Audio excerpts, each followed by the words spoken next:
Bonjour à toutes et à tous. Certains d'entre vous ont déjà assisté au procès fictif de tout à l'heure. Malheureusement, ces procès ne sont pas toujours si fictifs que ça. Ils existent bel et bien. Souvent, ils sont un peu moins drôles aussi. Mais nous allons en parler aujourd'hui parce que c'est un sujet qui passe souvent un peu inaperçu à l'extérieur. Et selon l'organisation Reporters sans frontières, c'est l'un des plus grands obstacles à la liberté de la presse en Suisse, notamment l'article 47 de la loi fédérale des banques, avec laquelle les journalistes risquent des poursuites pénales s'ils publient des informations issues des fuites bancaires. Mais il y a aussi d'autres obstacles juridiques, par exemple les mesures provisionnelles qui permettent d'interdire temporairement une publication. Et un phénomène plus récent est celui des procédures SLAP. Ce sont les Strategic Lawsuits Against Public Participation, qu'on appelle aussi procédure Bayon. C'est une procédure juridique abusive qui vise pas seulement à empêcher la publication, mais aussi à intimider les journalistes. Notre association investigative.ch suit ces évolutions de près. Nous tentons d'intervenir s'il y a des modifications de loi prévues, mais ce qui est important également, c'est de mettre la lumière sur ce sujet et d'en parler publiquement, ce qu'on fait aujourd'hui avec les trois intervenants. Il y a Cécile Trentien, journaliste d'investigation à la RTS. Nous avons Sylvain Besson, journaliste à la cellule d'enquête de Tamedia. Et Alexandre Curchot, avocat spécialisé en droit de médias. Et je dois le dire par transparence, parfois il défend, mais parfois aussi il attaque les journalistes. Peut-être tout d'abord, Monsieur Curchot, les poursuites judiciaires semblent en augmentation. Pourquoi ? Alors, je viens de poser la question, enfin, je viens d'évoquer cette question-là avec les journalistes qui sont à côté de moi, parce que de ma position d'avocat, je n'ai pas forcément la vue suffisante pour dire s'il y a une augmentation numérique, statistique des procédures Bayon. Il y a une étude que j'ai trouvée de la Haute École de Zurich récente qui laisse entendre qu'au fond, les chiffres sont assez constants depuis quelques années, depuis 2010. Donc la première question, c'est est-ce qu'il y a vraiment une augmentation ? Ça, je ne sais pas, je ne peux pas vraiment y répondre. Ensuite, ce que je peux dire, c'est que dans l'hypothèse où il y a une augmentation, on peut imaginer qu'il y a des éléments potentiellement favorisateurs. Il y a un contexte d'abord juridique en Suisse. Contexte juridique, vous l'avez évoqué tout à l'heure, c'est les mesures provisionnelles avec notamment la modification de l'article 266 du Code de procédure civile qui pose des conditions un peu moins élevées maintenant par rapport au préjudice dont doit se prévaloir le plaignant pour obtenir des mesures provisionnelles. Donc il y a une forme d'allègement qui pourrait on n'a pas encore assez de recul pour dire s'il y a vraiment plus de mesures, mais qui pourrait en tout cas tenter les gens de tester un peu la machine judiciaire et de voir s'ils obtiennent plus facilement ou non des mesures provisionnelles. Ce n'est pas absolument certain. Au fond, la modification, elle touche seulement un critère de ces mesures provisionnelles, la mise en balance qui est faite toujours entre les intérêts des uns et des autres et le reste. Donc il faudra voir avec le temps si effectivement il y a une recrudescence et aussi au niveau du résultat des mesures provisionnelles. Il y a l'article 47 de la loi sur les banques, effectivement, qui est, de mon point de vue, un vrai problème, et qui est un article qui pose un problème de compatibilité avec la Convention européenne des droits de l'homme. Je pourrais peut-être dire pourquoi plus tard.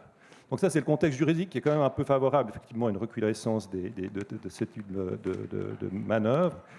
Et puis, il y a après le contexte économique. On est en Suisse, dans un pays où il y a beaucoup d'argent, des sociétés avec beaucoup d'argent, et souvent, les SLAP s'inscrivent dans une forme de déséquilibre entre, d'une part, des sociétés ou des individus très riches, d'autre part, des sociétés de médias, voire des petits médias qui ont peu de moyens ou relativement peu de moyens par rapport à ceux qui les attaquent.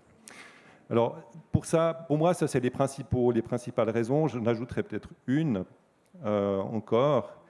On n'a pas en Suisse la possibilité d'écarter comme ça, de manière immédiate, les plaintes qui seraient manifestement abusives. Vous avez peut-être vu que dans le droit de l'Union européenne, les choses ont bougé un tout petit peu. Donc on n'a pas de mécanisme qui permet à un juge de dire « bon, mais ça, c'est vraiment n'importe quoi ». Ça, c'est des slaps purs, ça, c'est de l'intimidation pure, ça vise à empêcher le débat public, etc. Donc, on le met de côté et on ne traite pas. On n'a pas ce mécanisme spécifique et je pense que ça, c'est peut-être une amélioration qu'on pourrait souhaiter pour l'ordre juridique suisse. Ce qu'on entend souvent, c'est qu'il y a aussi le problème de définition des slaps, justement, comme vous avez dit, aussi au plan juridique. Après, les mesures provisionnelles, selon nos membres, en tout cas, même s'il n'y a pas des chiffres, il n'y a pas des statistiques là-dessus, sont en augmentation. Est-ce que ça vous arrive de même conseiller des mesures provisionnelles à vos clients ? Oui, alors il faut bien voir quand même que toutes les mesures provisionnelles ne sont pas forcément des mauvaises mesures provisionnelles. Hein. C'est un peu la tendance qu'on voit parfois dans les médias, mais ce n'est pas propre seulement à la profession des journalistes. Hein. C'est de dire, au fond, toute mesure provisionnelle par nature, si vous voulez, est une atteinte à la presse. Non, pas forcément. Je veux dire, il y a des procès qui sont justifiés, il y a des discussions judiciaires qui sont justifiées. Et le fait d'utiliser la procédure Bayon, le SLAP en anglais, comme étendard de manière générale, pour dire des plaintes contre les médias, qu'elles sont toujours au fond illégitimes, je ne pense pas que c'est une bonne tactique. Donc, il y a des mesures provisionnelles qui sont OK, dans le sens où ce n'est pas des mesures abusives, c'est des mesures où une personne privée estime qu'elle a des droits à faire valoir, elle les fait valoir devant un tribunal, etc. Il y a une procédure qui se passe et ce n'est pas un problème en soi. Et puis il y a vraiment alors, les SLAP ou les procédures Bayon. Peut-être qu'il faut les définir, ces procédures Bayon, un petit peu plus précisément, parce que sinon on ne sait pas trop de quoi on parle. Il n'y a pas de définition unique, mais il y a une définition qu'on trouve au Conseil de l'Europe. J'ai essayé de résumer un peu, en gros. Le SLAP, la procédure Bayon, c'est des plaintes abusives qui visent à empêcher la libre formation d'opinion sur des thèmes d'intérêt public. Donc ce n'est pas n'importe quelle action.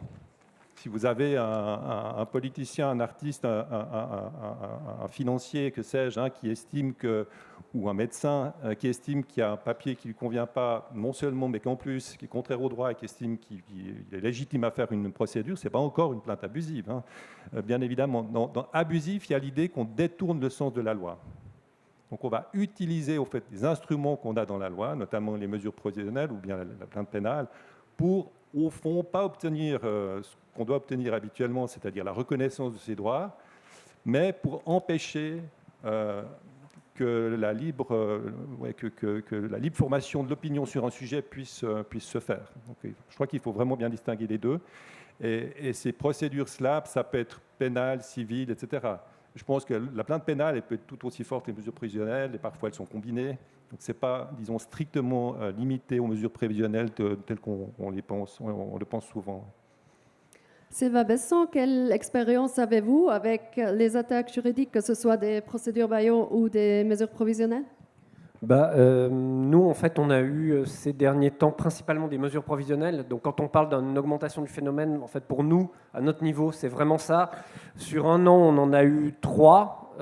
Au minimum 3, c'est celle que je connais. On est 8. On est la cellule enquête Tamedia, on est 8 personnes. On a eu 3 procédures. Elles ont en commun de porter toujours contre des articles qui visaient des personnalités en vue avec des reproches graves. Donc les personnalités en vue, c'était un professeur de l'EPFZ qui était accusé de comportements, on va dire, inadmissibles dans son cadre professionnel. Il y a eu un navigateur français aussi qui a réussi d'ailleurs à faire pendant très longtemps interdire un article avec des éclipses que je pourrais expliquer après qui le concernait. Et puis plus récemment encore, il y a eu la banque genevoise Rail. J'en parle de manière un petit peu plus ouverte parce que là on a fait un article pour dire que ces mesures avaient échoué. Donc elle a utilisé en fait une combinaison. Ils ont utilisé les mesures provisionnelles. Il s'agissait d'interdire un article qui parlait d'enquête de la FINMA, donc c'est le régulateur des banques. On parle d'une enquête du régulateur des banques sur une banque. La banque estimait que ces relations entre FINMA et banque font partie de la sphère privée, absolument protégée de la banque. Et ils ont essayé de faire interdire l'article et également ont annoncé une plainte pénale pour violation de l'article 47 en disant que ces informations étaient obtenues illégalement. Donc je dirais, à notre niveau, l'expérience, c'est qu'il y a pas mal de mesures, il y en a beaucoup. La bonne nouvelle, et je dirais que c'est que sur ces 3 dossiers, on a toujours gagné. Et la mauvaise nouvelle, c'est que ça demande énormément de temps, d'efforts et aussi d'argent pour l'emporter en justice contre des mesures provisionnelles. Je ne parle pas du reste, mais les mesures provisionnelles, pour nous, c'est le principal problème actuellement. Et pourquoi, en fait, si à la fin on peut gagner, pourquoi ça vous coûte quand même du temps et de l'argent?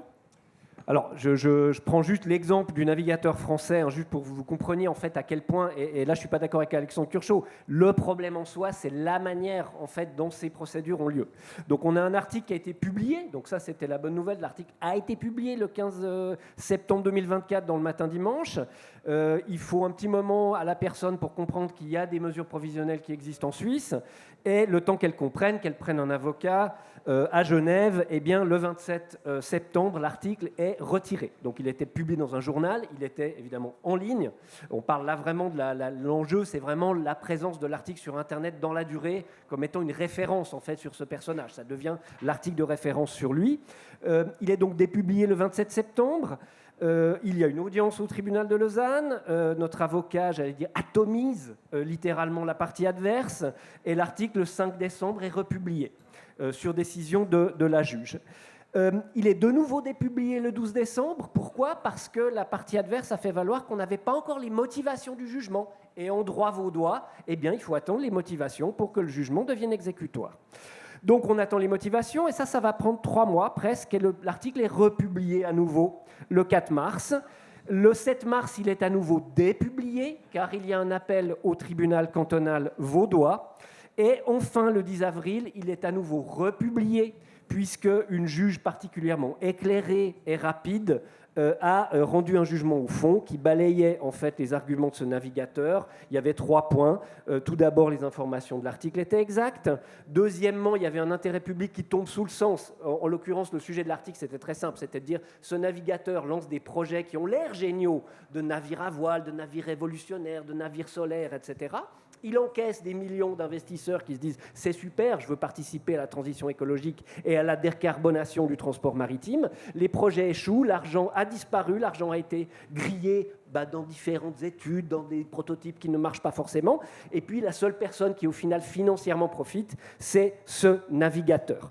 Et puis le troisième point, c'est de dire évidemment donc, l'intérêt public, parce que les investisseurs des projets ont intérêt à savoir comment les projets précédents se sont passés. Et puis surtout, très important, le navigateur n'a pas du tout démontré le préjudice que lui causait l'article. Et dans les mesures provisionnelles, c'est à la personne qui demande ces mesures de prouver qu'elle a subi un préjudice. Voilà. Donc vous voyez, un processus extrêmement lourd. Je ne sais pas combien ça a coûté, j'ose même pas demander à mon employeur, mais il a payé. Et aujourd'hui, on est un petit peu comme, je crois, Serge Michel et Antoine Harary. On attend que la personne qui nous attaquait et qui a perdu nous rembourse. Je crains que ça prenne un certain temps. Excellent exemple. Cécile Trontière, vous avez aussi de l'expérience, beaucoup d'expérience avec les attaques juridiques, pas que des mesures provisionnelles. Vous en voulez donner quelques exemples? Oui, des mesures provisionnelles, moi j'ai quand même l'impression que ça augmente. Quand j'ai commencé dans le métier, on m'avait dit tu verras, c'est bien pour le grade, c'est bien pour mettre sur ton épaulette, etc. Ouais, c'est sympa à un moment, mais quand ça arrive 2 fois par an, c'est plus sympa du tout. Parce que, en effet, le temps qu'on perd à faire ça, nous, là, les derniers exemples, c'est les gynécologues, les psychiatres, les cliniques privées. Tous ces gens-là sont malheureusement très, très fortunés et n'hésitent plus à intervenir. Ils perdent quasiment chaque fois. Je vais revenir là-dessus. On a un exemple en ce moment à la RTS, l'émission 36.9, qui a accusé un psychiatre pour ses pratiques, on va dire, compliquées. Le psychiatre a attaqué en super provisionnel, donc elles ont été acceptées. Il est passé en mesure provisionnelle. La rédaction a dit c'est fini, cette fois on y va. On arrête d'attendre que la justice nous donne raison.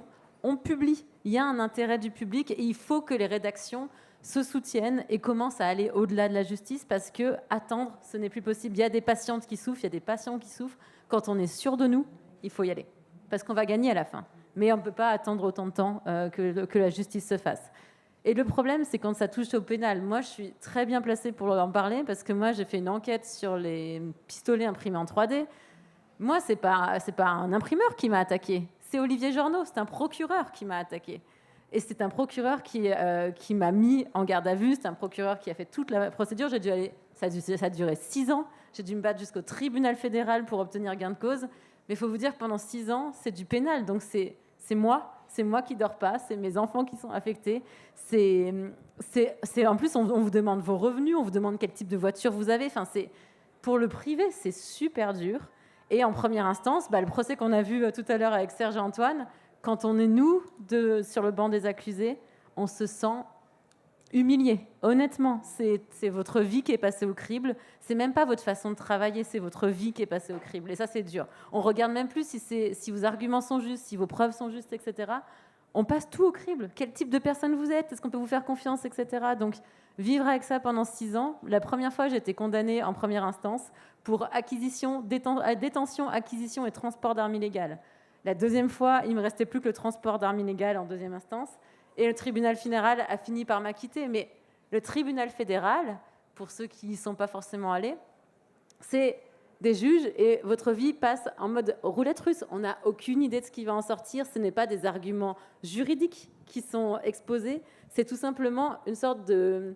Chacun y va de ses avis politiques, de son opinion, etc., tout en essayant de l'étayer avec des articles de la CEDH. Mais au final, c'est une juge UDC qui m'a libérée, qui m'a acquittée. C'est une juge UDC qui est pro-liberté sur les armes, qui a fini par m'acquitter. Donc je veux dire que ces procédures-là, elles blessent, elles touchent, elles nous renforcent parce qu'on a la fierté et la conviction qu'il faut faire du journalisme d'investigation, mais elles ne sont pas du tout indolores. Et quand on dit chilling effect, c'est pas pour de rire qu'on dit chilling effect. Moi, à chaque fois que je rattaque une enquête, je me dis, mais je vais pas avoir la force, les avocats là-haut, ils vont plus me soutenir. Enfin, c'est vrai que c'est pas facile. Alexandre Curchod, est-ce que les journalistes vont parfois trop loin, en fait? Est-ce qu'il y a raison de les attaquer sur certains cas? Mais je crois que c'est vraiment pas une question des bons ou les mauvais, on ne fait pas de catégorie ici. Enfin, je minimise en rien alors la souffrance que peut représenter de devoir subir une procédure compris jusqu'au tribunal fédéral. Bon, vous avez eu quelque part la chance d'avoir une audience au tribunal fédéral, parce que c'est très rare. Non, je plaisante, mais ça, c'est au fond ce que vivent toutes les personnes qui sont en proie avec des problèmes judiciaires. Et au fond, la presse n'est pas vraiment traitée autrement.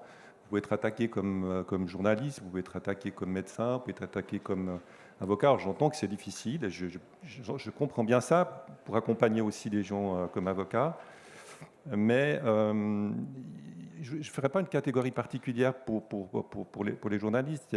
Ce n'est pas une question de... Encore une fois, je ne pense pas qu'il faut poser la question en ces termes. Est-ce que c'est bien d'attaquer les journalistes ou pas? Est-ce que les journalistes sont bons, pas bons? Parce que comme partout, il y a des très bons journalistes, puis il y en a peut-être d'autres parfois qui ne font pas aussi bien leur travail que d'autres, comme il y a des avocats aussi qui ne font pas aussi bien leur travail que d'autres. Ici, le sujet, c'est plutôt ces procédures qui sont un peu déviantes, c'est-à-dire qui visent un autre but, qui visent à étouffer le débat public, etc. Le fait qu'il y ait des procédures, même des mesures provisionnelles, et j'entends que c'est pénible, c'est un peu la vie judiciaire que vivent plein d'autres gens, y compris non-journalistes. Hein. Et d'une certaine façon, vous avez même un régime spécial, puisque vous avez des mesures provisionnelles spéciales. Hein. L'article 266, c'est des conditions spéciales qui ont quand même pour but de vous protéger. Et moi, j'aimerais quand même dire qu'au-delà de la souffrance que ça peut amener, ce droit, il est quand même là, en principe, pour protéger les journalistes aussi. Le but, c'est d'arriver à des décisions qui sont justes. Et si vous voulez, l'examen qui est fait par le juge, alors on peut être évidemment surpris que parfois il faille attendre pour obtenir enfin une décision pérenne, mais l'examen que fait le juge, c'est un examen qui est là pour, si vous êtes effectivement dans votre bon droit, pour vous protéger. Alors la difficulté avec ces mesures provisionnelles, effectivement, c'est qu'il y a la possibilité d'appel. Et puis, je comprends que c'est difficile pour une rédaction d'avoir à mettre en sourdine un sujet, puis le republier, etc. Ça arrive encore récemment avec le cas du metteur en scène de théâtre opposé au Blick, hein, où on a vu un article qui était là, qui a disparu, etc. C'est exactement le même phénomène. Je ne dis pas que c'est bien en soi, mais ça s'inscrit dans une procédure où chacun fait valoir ses arguments et où à la fin, il y a quand même une vérité judiciaire qui va sortir. Là, pour moi, on ne parle pas forcément, des procédures bâillons ou des SLAP. On peut trouver que l'initiative du procureur général de vous poursuivre est effectivement curieuse. Je partage cet avis, je trouve ça assez curieux. On peut ne pas apprécier que telle ou telle personnalité fasse des mesures provisionnelles, mais ce n'est pas forcément par principe des mesures qui sont problématiques au sens où on l'entend dans ce débat. J'aimerais juste donner 2 ou 3 indices qui sont donnés par le Conseil de l'Europe pour distinguer entre les procédures bâillons et les autres. Un des indices, c'est qu'il y a une tactique qui vise à compliquer artificiellement la procédure à des fins dilatoires ou pour augmenter les coûts.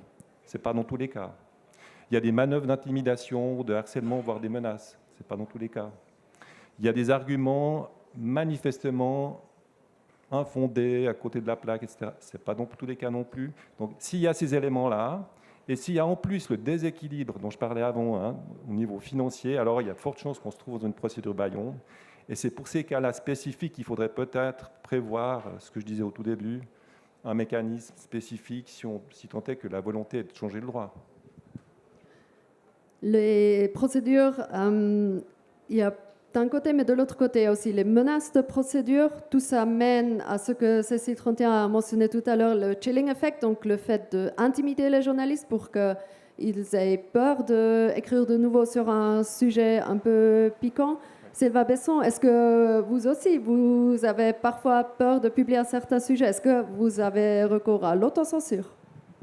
Je ne crois pas, mais nous, on a la chance d'être dans ce qui est encore un grand groupe de médias qui a de l'argent et qui a des moyens, qui a un service juridique, qui a un professionnalisme et qui fait qu'on sait qu'on peut compter, j'allais dire, dans une certaine mesure, sur un soutien de notre employeur pour nous accompagner dans ces procédures et pour les gagner.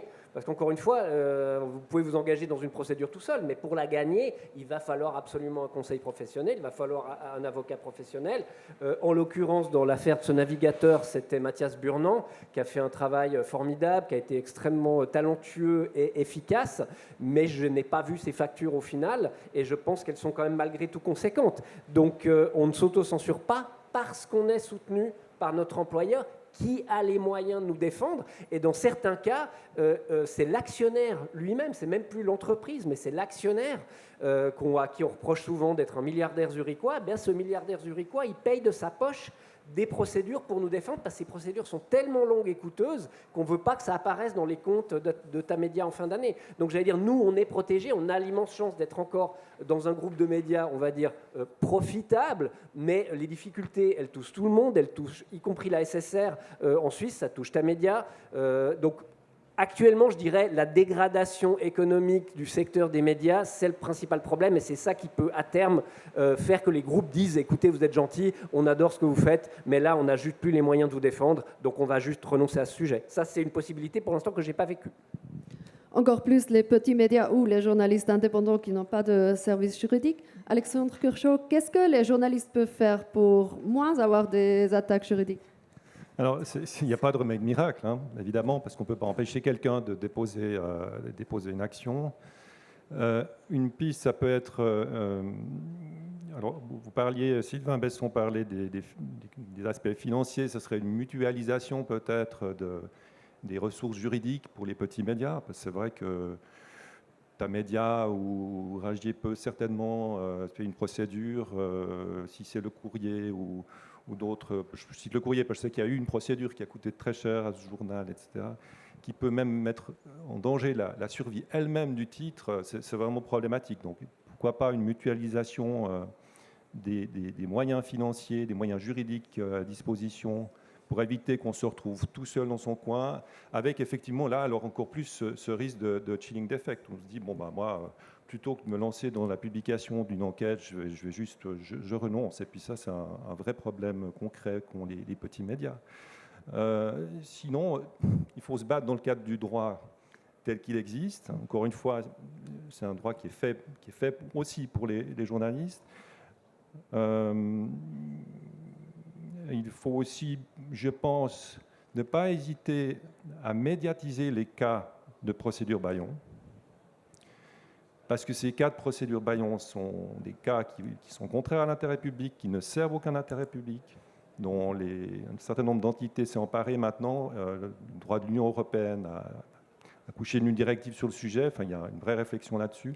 Je pense que c'est le rôle des médias aussi de dénoncer et de parler systématiquement de ces cas de procédure Bayon. Alors, ce n'est pas toujours possible de le faire, ce n'est pas toujours facile de le faire, mais je pense que c'est aussi le rôle des médias de thématiser ça.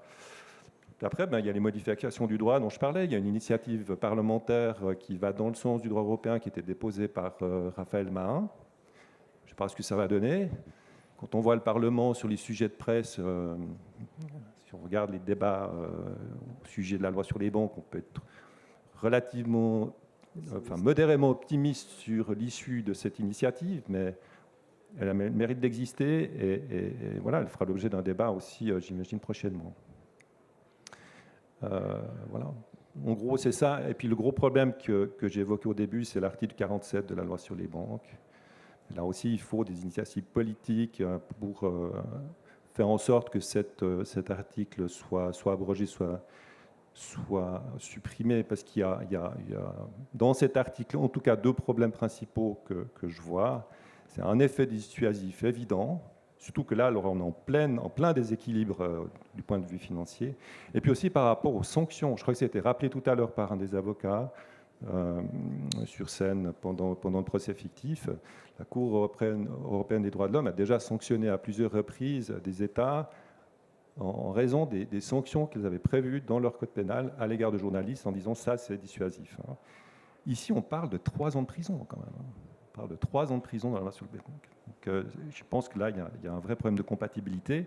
Alors moi, ce que je défends, et ce que j'ai eu l'occasion de dire il n'y a pas très longtemps dans un journal sur le sujet, c'est qu'il faut appliquer cette loi de manière compatible avec la CEDH. Donc, logiquement, le juge qui applique l'article 47 de la loi sur les banques doit voir s'il est vraiment compatible avec l'article 10 de la CEDH et puis l'appliquer en conséquence. Ce n'est pas sûr que ce sera le cas. C'est un peu ce que vous disiez tout à l'heure. Si c'est un juge UDC, ce ne sera pas tout à fait le même raisonnement que si c'est un juge éclairé de gauche. Bon, il y a des juges éclairés de droite aussi. Avec Investigatif.ch, on essaie de s'engager pour justement modifier la loi sur les banques. Ce n'est pas facile, je dois dire, mais on essaie de suivre tout ce qui se passe. Cécile Trentien, qu'est-ce que les journalistes peuvent faire pour essayer d'éviter des attaques juridiques ? Il faut continuer à faire ce qu'on fait, en fait. On ne peut pas faire plus. Moi, mon seul conseil, c'est par contre, ce qui m'a sauvé au fil des années, quand les procédures durent très longtemps, c'est d'être monomaniaque, de tout consigner par écrit, de tout archiver, etc. Parce que quand on vient 5 ans après pour vous dire « Oui, mais cet email-là, vous l'avez conservé, est-ce que vous avez bien contacté à multiples reprises et quel numéro de téléphone vous avez utilisé pour appeler cette personne, pour la confronter ?» Là, il faut être méga bien organisé. Donc, mon conseil, c'est pénible, mais remplissez des fichiers, écrivez tout ce que vous faites au jour le jour. Moi, j'ai un carnet de bord où j'écris vraiment minute par minute ce que je fais. Mes collègues me traitent de psychopathe, oui, mais en même temps, c'est ça qui permet de gagner les procédures. Et c'est ça qui est apprécié par nos avocats derrière, parce que quand ils viennent me voir et qu'ils disent « Ah, c'est encore toi, Cécile, bon, qu'est-ce qu'on va faire ?» Je dis « Ouais, mais regardez ce que j'ai fait. » Puis là, ils n'ont plus qu'à reprendre tout le déroulé de l'enquête minute par minute. Donc, c'est pénible. Je sais que c'est fatigant, mais il faut le faire et c'est ça qui vous permettra de continuer à faire des enquêtes. Et Sylvain Besson, qu'est-ce que vous conseillerez aux journalistes pour se protéger le mieux possible contre les attaques ? Alors ouais, moi je fais pas exactement comme Cécile, je suis pas aussi maniaque qu'elle, mais c'est vrai qu'on est un peu moins formaliste dans la presse écrite, c'est un petit peu plus facile peut-être pour nous de se défendre, je sais pas. Moi je dirais le conseil principal c'est d'être béton sur le contenu de l'enquête, parce qu'il y a quand même un des trucs, un des raisonnements des juges pour écarter les mesures, c'est de dire les faits sont exacts. Et les faits ne sont pas vraiment contestés. Donc, à partir de là, être béton, je dirais, c'est la précondition. Ensuite, je dirais, ce qu'on peut faire, c'est surtout au niveau de ce qu'on appelle la confrontation. Donc, c'est le moment où vous envoyez les questions aux gens, en guillemets, cible de l'enquête. Donc, expliquez bien l'intérêt public de l'enquête, parce que ces questions, elles vont arriver dans le bureau de la juge ou du juge qui va examiner les mesures provisionnelles et qui va décider si ces mesures sont justifiées. Donc, si vous avez expliqué quel est l'intérêt public de votre enquête, eh bien, elle ou il, le magistrat, la magistrate vont lire ça et vont peut-être être convaincus. Donc, bien expliquer cet intérêt public. Et puis, malheureusement, et c'est un petit peu la procédure mesure provisionnelle qui nous pousse aujourd'hui à ça, il faut être un petit peu hypocrite. Il ne faut pas dire où vous allez publier, ni quand vous allez publier, ni même si vous allez publier. Il faut envoyer des questions en disant « Je suis en train de faire une recherche, mais sous-entendu ou dit explicitement, c'est absolument pas sûr qu'on publie quoi que ce soit en fonction de vos réponses. » Et je suis désolé de le dire, c'est un peu hypocrite, mais c'est exactement un des arguments qui a été utilisé par le tribunal cantonal vaudois pour écarter, le tribunal genevois pour écarter la plainte de la banque Rail. Ils avaient reçu genre 100 questions ultra détaillées avec des délais relativement courts qui indiquaient une publication quand même apparemment imminente, mais la juge, elle a dit, de ces questions, je ne déduis pas du tout que quelque chose va être publié bientôt, donc votre demande, je l'écarte. Et je suis désolé, mais ça fonctionne comme ça. Malheureusement, je crois que Cécile n'est pas d'accord, mais pour nous, ça a marché. Non, c'est pas que je suis pas d'accord. J'aimerais pouvoir faire ça. Après, j'ai l'impression que c'est plutôt notre déontologie qui nous l'en empêche. Et nous, on nous redit chaque minute, chaque jour. Non, si les faits sont graves, vous devez les étayer et envoyer des questions ultra précises, ultra détaillées. Et on se doit, il n'y a pas de règle précise, mais d'avertir évidemment de la diffusion.